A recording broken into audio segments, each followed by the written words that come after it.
Bonjour Marine Le Pen. Bonjour. Merci beaucoup d'être avec nous sur Objectif Gare ce dimanche matin. Alors la première question que j'avais envie de vous poser, c'est dans quel état d'esprit vous abordez cette campagne présidentielle ? Eh bien, je l'aborde de manière sereine. Malgré l'intégralité des crises qui ont frappé le pays dans les 5 dernières années, je pense que les Français sont aujourd'hui parfaitement en situation de peser, de mesurer quels sont les choix qui s'offrent à eux, et notamment deux choix qui sont radicalement différents, celui de la continuité avec Emmanuel Macron, et même probablement du pire, et puis celui que je leur propose, qui est un projet équilibré, qui est un projet fondé sur nos souverainetés, notre indépendance, notre puissance que nous avons perdue au fur et à mesure du temps, et puis sur la défense de nos frontières, la défense de notre pouvoir d'achat. Il n'y a jamais eu autant de femmes en politique à la présidentielle française cette fois-ci. Il y a 4 candidates. Qu'est-ce que ça dit de notre démocratie ?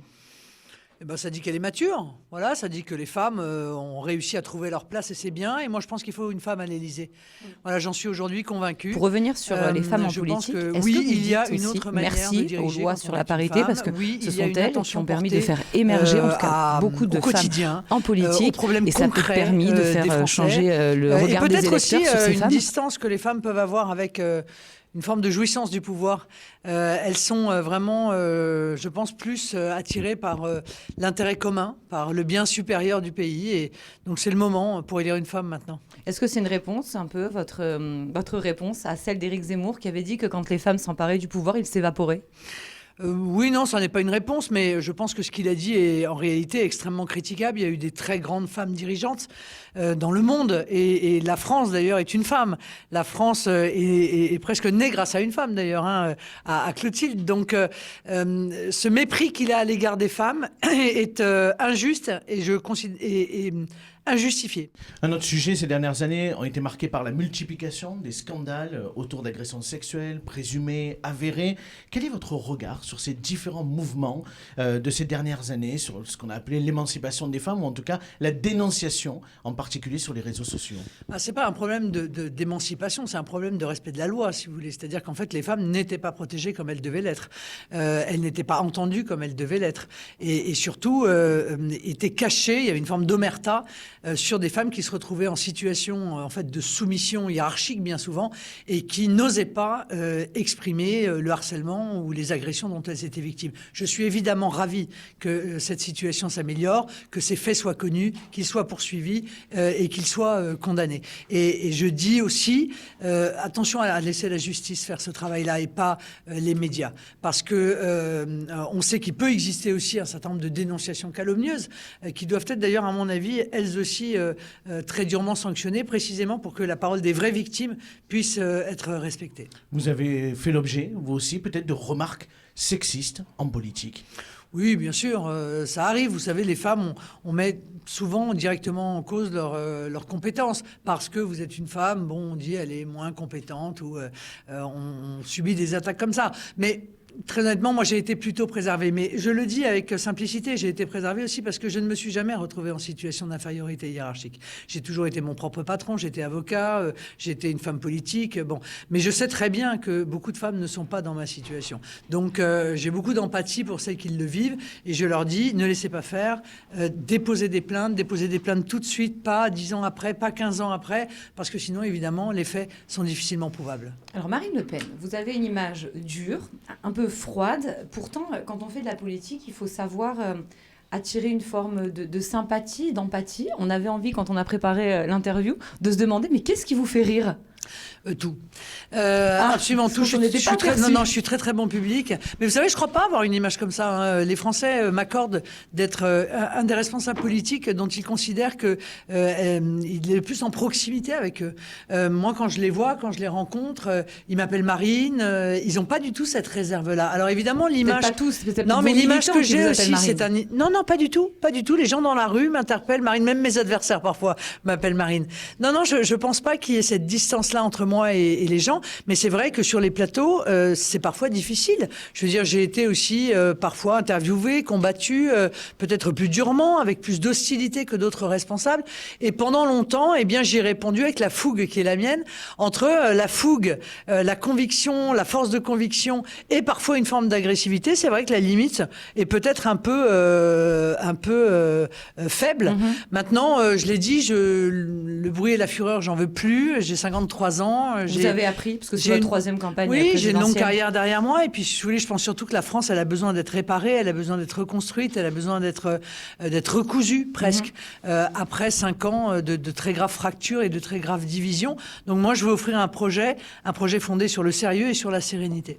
À l'intérieur du Rassemblement national, Gilbert Collard, que vous connaissez bien, qui vous a quitté récemment pour partir avec Éric Zemmour, a pu exprimer quelquefois aussi la dureté en interne de votre management, du rapport que vous pouvez avoir avec les autres élus. Comment vous l'expliquez ça? Non, mais je pense qu'il ment. Totalement. Il habille en réalité son départ avec des considérations qui sont profondément injustes. Gilbert Collard, on lui a déroulé le tapis rouge, on l'a fait élire, on s'est soumis parfois à tous ses chantages quand il voulait changer de mandat parce que monsieur n'était pas content là où il était et puis voulait la place du voisin. Et vous lui avez donné, vous l'avez pas donné, viré par vos mais propres... on lui a donné, c'est vrai, on lui a accordé. Vous avez fait preuve de faiblesse? Peut-être, on considérait que c'était une personnalité voilà, qui avait sa spécificité, qu'il fallait traiter avec spécificité. Mais qui vous a, entre guillemets, dédiabolisé. Moi, je l'ai mis dans l'intégralité des structures internes du mouvement. Il n'y a jamais mis les pieds. Il était au bureau national, il n'a jamais mis les pieds. Il était en commission d'investiture, il n'y a jamais mis les pieds. Il s'est jamais intéressé à ce qui se passait. C'est une bonne nouvelle, son départ chez Éric Zemmour, finalement? Non, mais c'est jamais une bonne nouvelle, un départ, hein, si vous voulez. Mais la manière dont ça a été fait est objectivement déplorable. Parce que la première des choses qu'on fait, c'est quand même qu'on appelle la personne qui vous a fait élire et on lui dit, écoute, voilà, Marine, je vais partir. Or, il n'a même pas pris la peine de me passer un coup de téléphone, même pas un SMS pour me dire je vais partir. Et il habille ce départ avec des considérations dont je sais qu'elles sont fausses. Parce que voilà un homme qui a dit je ne suis pas venu au Front National à cause de Jean-Marie Le Pen et je suis venu grâce à Marine Le Pen parce qu'elle avait dédiabolisé le mouvement. Et il part avec Éric Zemmour dont les propos sont très largement pires que ceux que tenait Jean-Marie Le Pen. On en parlera, on continue d'en parler, mais une question qui est plus personnelle. Alors je sais que vous n'aimez pas aborder votre vie privée, vous le dites à longueur d'interview, mais quand même dans votre parcours, vous avez cette caractéristique, votre vie privée, elle est très mêlée à votre vie publique, votre papa, votre ancien compagnon, votre nièce. Comment vous faites pour gérer ça? Parce que si demain vous êtes à l'Élysée, est-ce que vos décisions politiques, elles peuvent pas aussi dépendre de certains sentiments, certaines émotions que vous pouvez avoir? Alors d'abord, je gère ça depuis que je suis toute petite, puisque je suis comme Obélix, je suis tombée dans la bassine en naissant. Et depuis l'âge de 8 ans, effectivement, l'intégralité de ma vie privée est imbriquée dans la vie politique, notamment par l'intermédiaire de mon père. Mais non, et je l'ai même prouvé, qu'aucun lien affectif ne peut avoir d'influence sur les décisions que je prends quand il s'agit de l'avenir de mon pays, de l'avenir de mon parti, donc de l'avenir de mon pays et de l'avenir des Français. Vous arrivez à faire la part des choses. La preuve en est d'ailleurs, c'est que j'ai eu l'occasion, j'en suis malheureuse, mais enfin c'est ainsi, de me fâcher avec mon père. Et vous voyez que si l'affection avait pris le pas, j'aurais préféré ne pas me fâcher avec lui. Or je l'ai fait parce que je pensais qu'il était un moment où on ne pouvait pas admettre la ligne qu'il avait choisi et que je souhaitais que ce soit la ligne qu'avaient choisi les adhérents du Rassemblement national qui soit respectée. Nouvelle séquence dans cette interview, après avoir parlé de vous personnellement, de votre personnalité également. On va parler de la présidentielle. Quel est le bilan que vous faites d'Emmanuel Macron de ses 5 ans à la tête du pays? En toute objectivité, bien sûr. C'est en toute objectivité un bilan catastrophique, mais c'est factuel, si vous voulez. Je suis désolé de le dire, mais 5 ans après l'élection d'Emmanuel Macron, la situation économique est dramatique. La désindustrialisation n'a jamais été aussi importante. Le chômage est le même que quand il est arrivé à la tête de l'État. Il est un peu plus faible. Non, c'est faux. 7,4% de chômage contre 10% en 2017. Non, c'est faux. Catégorie A, B, C, c'est-à-dire les catégories des gens qui cherchent un emploi. Je suis désolé, il n'y a pas que la catégorie A. Eh bien, il y a autant de chômeurs aujourd'hui qu'il y en avait quand il est arrivé au pouvoir. Alors après, il y a des manœuvres manœuvres statistiques, on fait passer les A dans les B dans les C, on peut tout faire. Mais la réalité, c'est que des gens qui cherchent un emploi aujourd'hui, qui n'en ont pas, en France, il y en a autant. La dette a été augmentée de 600 milliards, ce qui est spectaculaire, dont seulement un tiers, contrairement à ce qu'il dit, est lié à la crise Covid, c'est la Cour des comptes qui le dit. Donc, sur le plan économique, c'est très mauvais. Sur le plan de l'immigration, rien n'est géré. Sur le plan de l'insécurité, c'est une explosion. Et sur le plan de l'unité du pays, c'est catastrophique. Enfin, je veux dire, il a contribué à créer lui-même des crises sociales très lourdes qui ont divisé les Français entre eux. J'avais dit pendant vous vous souvenez, pendant ce débat de second tour qui a fait beaucoup parler, j'avais dit Emmanuel Macron, ce sera la guerre de tous contre tous. Eh bien, j'avais raison. Ça a été pendant 5 ans la guerre de tous contre tous. Vous retenez rien de positif quand même dans ces 5 ans? Oh, il y a sûrement une ou deux mesures qui vont dans le bon sens, mais c'est pas suffisant, eu égard aux enjeux qui sont ceux de la France aujourd'hui et de la situation extrêmement difficile des Français. Sa stature internationale, par exemple, aujourd'hui, c'est peut-être le seul encore aujourd'hui à parler avec Vladimir Poutine? Mais je crois que pas du tout. Je pense que tous les dirigeants des pays parlent avec Vladimir Poutine. Mais encore une fois, qu'il le fasse, c'est très bien. S'il pouvait éviter d'ailleurs de le faire savoir, parce que je pense que c'est pas très bon quand on est dans une démarche diplomatique que de faire connaître le contenu des conversations qu'on peut avoir avec le chef de la Russie ou avec d'autres d'ailleurs. Mais non, son bilan en matière internationale est également une catastrophe. Pardon. Je veux dire, la France s'est fait éjecter quasiment de toute l'Afrique de l'Ouest. On a perdu une influence absolument majeure. On s'est fait ridiculiser dans l'affaire des sous-marins australiens. En Europe, il n'a absolument rien apporté au bénéfice de notre pays. L'Allemagne est plus puissante que jamais. Non, on est obligé de constater que le mandat d'Emmanuel Macron est un échec très lourd, mais surtout c'est un échec qui a, encore une fois, attenté à l'unité du pays. Et ça, c'est presque une faute encore plus impardonnable que les autres. Et pourquoi Marine Le Pen, dans les sondages, aujourd'hui, caracole en tête, il est à 29% dans le dernier sondage? Oui, vous avez raison, mais parce qu'en fait, il n'est pas candidat. Et il se refuse encore. Depuis vendredi. Non, ça n'est pas vrai. Il se refuse à être candidat. On voit bien que, bon, il y a une guerre. Ça n'est pas évidemment de son fait. Mais il a utilisé. Il a quand même bénéficié de la crise sanitaire pendant presque 2 ans pour se mettre à l'écart des choses, des gens de la rue, quoi. Oui, il a quand même fait l'objet d'une forte contestation. Et puis aujourd'hui, clairement, il entend mettre sa casquette de président de la République et se refuse en réalité à mettre sa casquette de candidat pour descendre, pour expliquer aux Français. Il a quand même des comptes à rendre. Enfin, on est dans une démocratie. Il doit venir rendre compte de son bilan. Il pourra le faire dans les 5 semaines de campagne. Merci bien. Trop aimable, trop aimable. 4 semaines pour une présidentielle qui va déterminer pas seulement les 5 prochaines années, mais peut-être les 50 ou les 100 prochaines années. Parce que les débats dont on parle aujourd'hui sont des débats qui vont engager notre avenir et ceux de nos enfants. Est-ce qu'on va être dépendant énergétiquement? Est-ce qu'on va être indépendant alimentairement? Tout ça, vous voyez, ce sont des sujets qui se décident aujourd'hui. On a beaucoup de questions, mais peut-être un mot sur un de vos concurrents à la présidentielle, qui est Éric Zemmour. Comment vous expliquez sa percée? Parce que l'idée inattendue, c'est la surprise. Oui, il y a toujours en réalité des surprises dans des campagnes présidentielles. En réalité, il y a un phénomène de nouveauté. Vous vous attendez peut-être pas. Il y a un phénomène de nouveauté avec Éric Zemmour, dont il a beaucoup bénéficié, qui lui a permis d'avoir une très grande campagne médiatique. Et puis, on voit bien qu'au fur et à mesure des mois, eh bien, en réalité, beaucoup de Français sont en train de refluer de ce vote en se disant que, il n'apporte pas de plus-value par rapport à des domaines aussi importants que l'immigration et l'insécurité sur lesquels nous travaillons depuis très longtemps, et qu'en revanche, dans le domaine économique, il est extrêmement proche de Macron. Mais comment vous expliquez qu'il a quand même plus de 10% d'intention de voix? Parce que d'abord, attendons que l'élection ait lieu, premièrement. Deuxièmement, parce que aussi, il faut admettre qu'il bénéficie un peu de la faiblesse de Valérie Pécresse, qui apparaît comme une candidature en même temps faible et vide au fur et à mesure des semaines. Est-ce qu'il n'a pas été rallié aussi par certains de vos électeurs qui croyaient plus en votre candidature, qui se souviennent encore de ce débat de ce second tour, qui se disent Marine Le Pen, c'est fini, essayons un candidat vraiment hors je pense système. qu'il y a une partie. Non, je pense qu'il y a une. Oui, enfin, là où vous avez en même temps raison et tort, c'est que je pense qu'il y a une partie des gens qui ne croient plus en la politique. Voilà, ils pensent qu'on ne peut plus gagner les élections, que le système est trop fort et que quelles que soient nos capacités, quelle que soit la force de notre projet, jamais nous n'arriverons à gagner les élections. Ils ont tort d'ailleurs, totalement tort. Et ces gens-là se disent, bon, quitte à pas gagner l'élection... Qu'est-ce que vous leur dites à ces gens-là? Et ils disent, quitte à pas gagner l'élection, autant aller vers un candidat qui déclenche des polémiques, qui fait le buzz... Pour se faire plaisir, voilà, un défouloir, pour comme vous avez pu l'être vous-même. Un peu, pour se défouler un peu.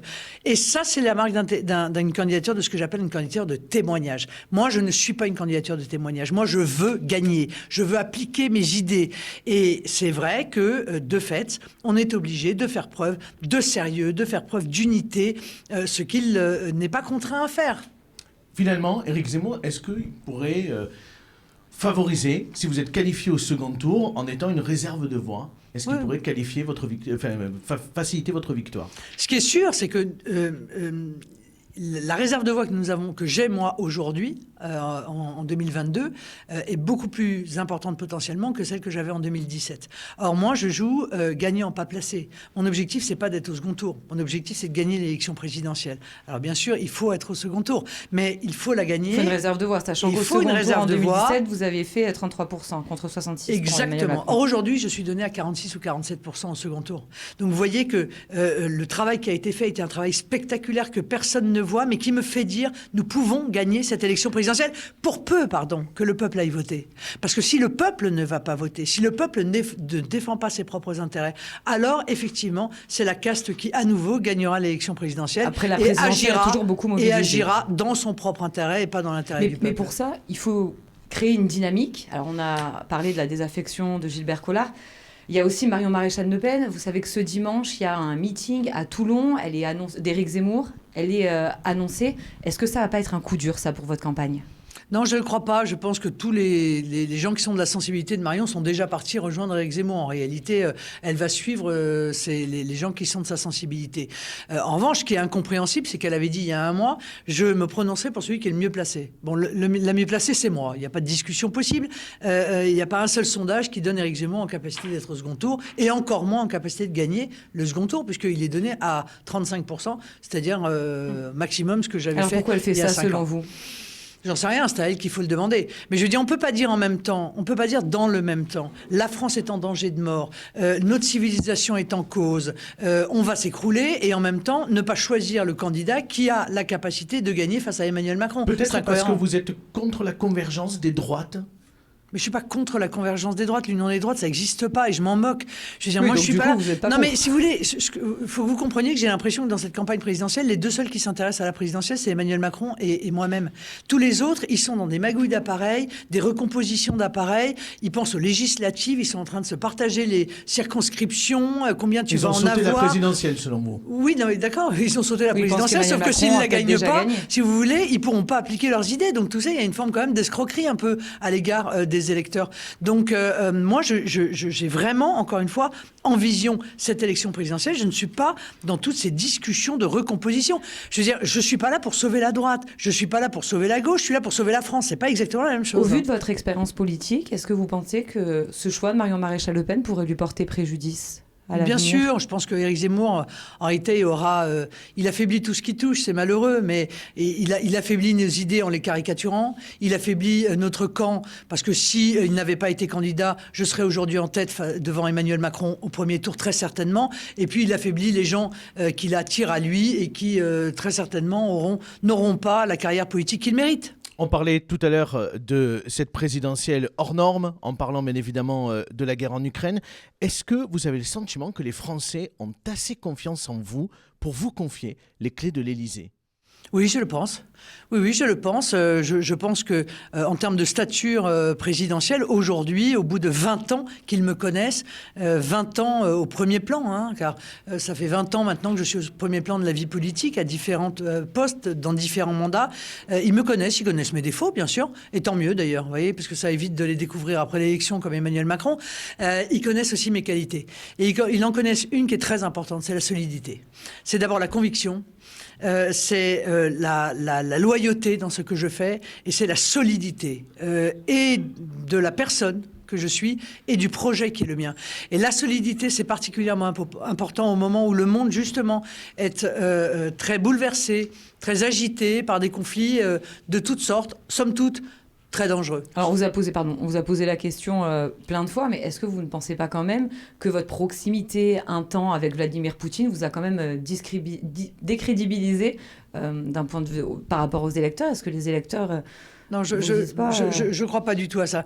Moi, je pense qu'il faut parler avec tout le monde. Je pense que le fait d'être capable de parler avec Vladimir Poutine, comme de parler avec le Premier ministre polonais, qui n'est pas son ami, hein, vous l'imaginez bien, c'est justement l'ADN de la France. Cette équidistance qui permet à la France d'être une puissance d'équilibre, un arbitre dans les différents conflits qui peuvent exister. Mais au-delà de la médiation, vous aviez dit un temps que vous admiriez Poutine. Enfin, il y avait quand même un espèce de jeu politique pour vous forger une stature internationale qui peut-être vous revient aujourd'hui dans la figure. Toute personne qui fait de la géopolitique ne pouvait qu'avoir à l'époque une admiration pour Vladimir Poutine, qui a arraché la Russie à 70 ans de communisme, à 10 ans de pillage des oligarques, et qui a réussi à reconstituer une puissance mondiale d'une Russie qui était à terre, et en la remettant dans le concert des nations. Mais je ne suis pas aveuglée, justement. Je ne suis pas aveuglée. Je regarde les choses avec beaucoup de lucidité. Et je viens dire aujourd'hui, le Vladimir Poutine d'il y a 5 ans n'est pas le Vladimir Poutine d'aujourd'hui. Le Vladimir Poutine aujourd'hui.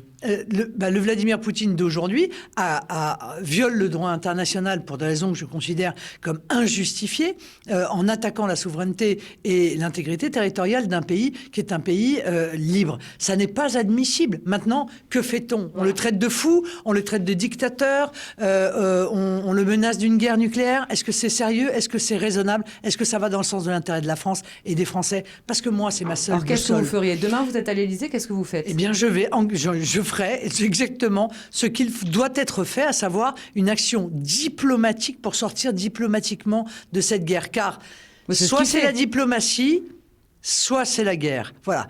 Oui, mais il le fait avec un choix. Le disait tout à l'heure, il le fait avec un choix, d'accord, il le fait avec un choix qui risque d'avoir sur les Français des conséquences, mais cataclysmiques sur le plan économique. Vous voyez, donc c'est bien d'être chef de diplomatie, c'est bien d'essayer bien évidemment d'arriver à une solution, c'est son rôle. Il est dans son rôle de président de la République. Mais pardon, il y a un autre rôle quand on est président de la République, c'est protéger son peuple. Or, soutenir des mesures économiques, de sanctions qui vont avoir comme conséquence de multiplier le prix du gaz par 10, ou d'augmenter le prix de l'électricité. Oui, qu'est-ce qu'on fait? On ne peut pas simplement parler à Vladimir Poutine. Enfin, je pense que les paroles, c'est fini. On choisit les sanctions qui n'ont pas des conséquences sur le pouvoir d'achat direct des Français. Mais lesquelles, par exemple? Mais les sanctions contre les oligarques, il y a énormément. On pourrait très bien, par exemple, mener une grande enquête pour savoir exactement où sont les valeurs des oligarques. Pour l'instant, on n'en sait pas grand-chose. Oui, on a le temps. Il faut prendre le temps. Parce que ce qui est sûr, c'est qu'aujourd'hui, le litre d'essence est en moyenne à 2 €, d'accord? Voilà. Donc, si ça continue à augmenter, les Français ne pourront plus circuler, ils ne pourront plus travailler, ils ne pourront plus aller voir leur famille. Aujourd'hui, des gens meurent en Ukraine. Des civils. Mais c'est pas. Non, mais ça, je suis désolée, mais quel est le rapport avec cela?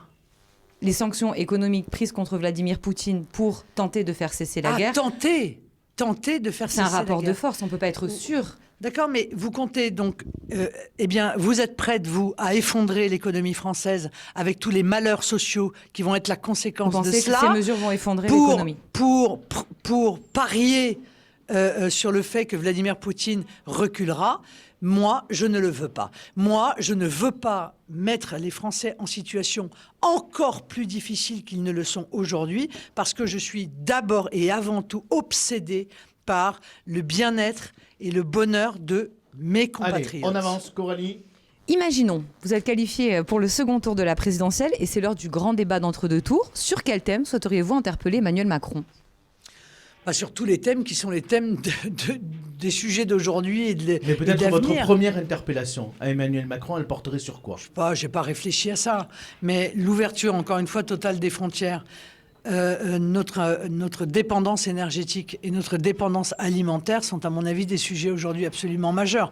Précisément parce que c'est l'emploi derrière, nos industries, le pouvoir d'achat, le chômage, l'indépendance et la souveraineté de la France. Bien sûr, l'indépendance et la souveraineté de la France. On ne peut pas se dire un peuple et un pays libre si on ne maîtrise pas ces trois sujets-là qui sont fondamentaux. On parle des solutions pour les Français que vous proposez pour les 5 prochaines années, démarrant par le pouvoir d'achat. C'est principalement l'inquiétude des Français aujourd'hui. Quelles sont vos solutions, Marine Le Pen? Écoutez, j'ai fait un travail très considérable pour rendre aux Français entre 150 et 200 euros par mois et par ménage.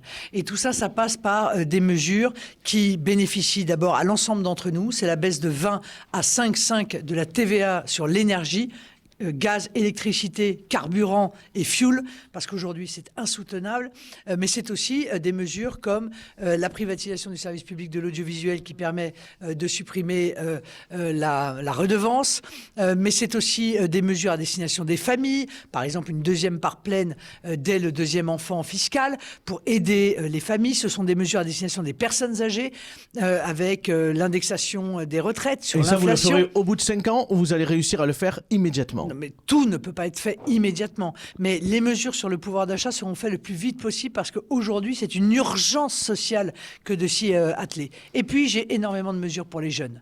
Parce que moi, je crois beaucoup que nous devons investir dans les jeunes. Nous devons absolument lutter contre le très faible taux d'activité des jeunes. Et pour ça, j'ai proposé l'exonération de l'impôt sur le revenu pour les jeunes de moins de 30 ans, la gratuité des trains pour les jeunes de 18 à 25 ans aux heures creuses, des aides, des primes pour les étudiants qui travaillent, des aides et des primes pour les alternants, pour les apprentis, pour qu'ils puissent gagner entre 230 euros de plus par mois à 330 euros de plus par mois selon leur âge.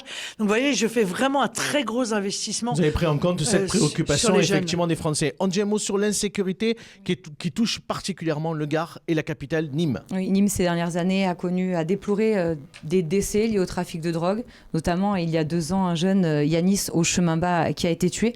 Comment on fait pour y remédier ? D'abord, on considère que c'est une grande cause nationale, la lutte contre la drogue. Or, ça n'est pas véritablement ce qui est fait aujourd'hui, si vous voulez. Le signal qui a été lancé, c'est un signal de laxisme. Puisqu'on a dit, écoutez, vous prenez de la drogue, vous allez payer une amende 135 euros comme si vous n'aviez pas votre masque. Et puis comme ça, c'est bon.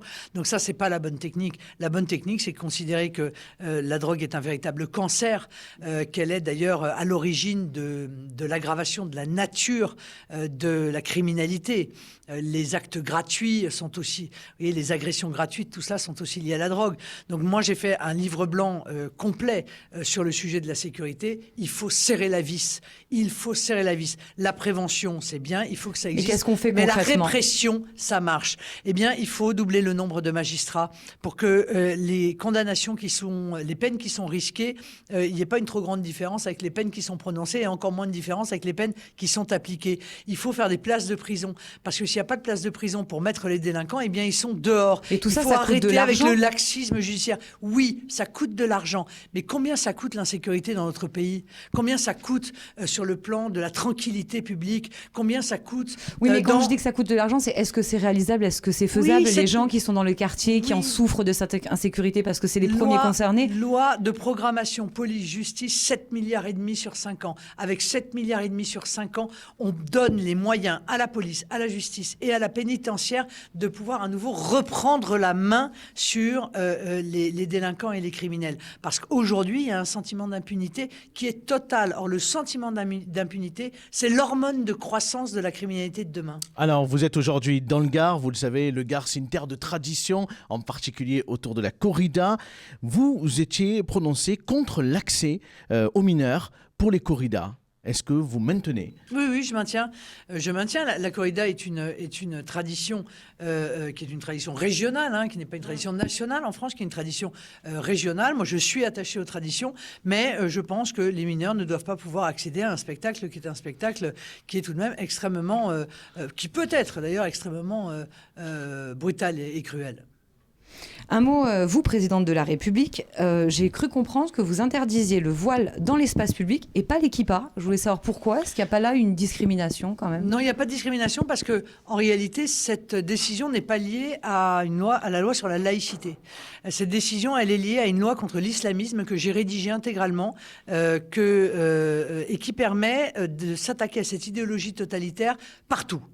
Les manifestations, les propos, les financements, Pour vous, l'islam est une idéologie totalitaire? L'intégralité, si vous voulez, de ce qui émane de l'islamisme, je souhaite l'éradiquer dans notre pays. Et je pense que le voile est un uniforme islamiste. Oui, c'est pas un signe religieux comme la Non, kippa? ça n'est pas un signe religieux. C'est un uniforme islamiste. Et c'est si vrai, d'ailleurs, madame, que dans les pays musulmans où les islamistes ont gagné, la première chose qu'ils ont fait, c'est imposer le voile. Et dans les pays musulmans où les islamistes ont été battus, la première chose qu'ont fait les gouvernements, c'est précisément de retirer les voiles. On arrive au bout de cet entretien, mais quand même un mot là-dessus. Est-ce que ce projet de loi, vous pensez que le Conseil constitutionnel ne va pas le retoquer? Parce que là, c'est clairement de la discrimination. Mais c'est absolument pas de la discrimination. On combat une idéologie totalitaire qui s'appelle l'islamisme de la même manière qu'on combat une idéologie totalitaire comme le nazisme. Oui, mais pour des personnes, c'est le voile, parfaitement c'est pas constitutionnel. totalitaire. Et d'ailleurs, c'est parfaitement constitutionnel puisque, en réalité, l'islamisme est une attaque directe et violente de nos principes constitutionnels. Donc c'est justement pour défendre notre Constitution qu'il faut à tout prix éradiquer l'islamisme pour que tous les Français puissent vivre tranquillement, sereinement, y compris bien entendu les Français musulmans, qui sont bien souvent d'ailleurs victimes directement des islamistes parce qu'ils en subissent les pressions. Une toute dernière question, Coralie, qui concerne quelqu'un que vous connaissez bien, le maire de Beaucaire, Julien Sanchez. Oui, alors Julien Sanchez, lui, ne vous a pas quitté.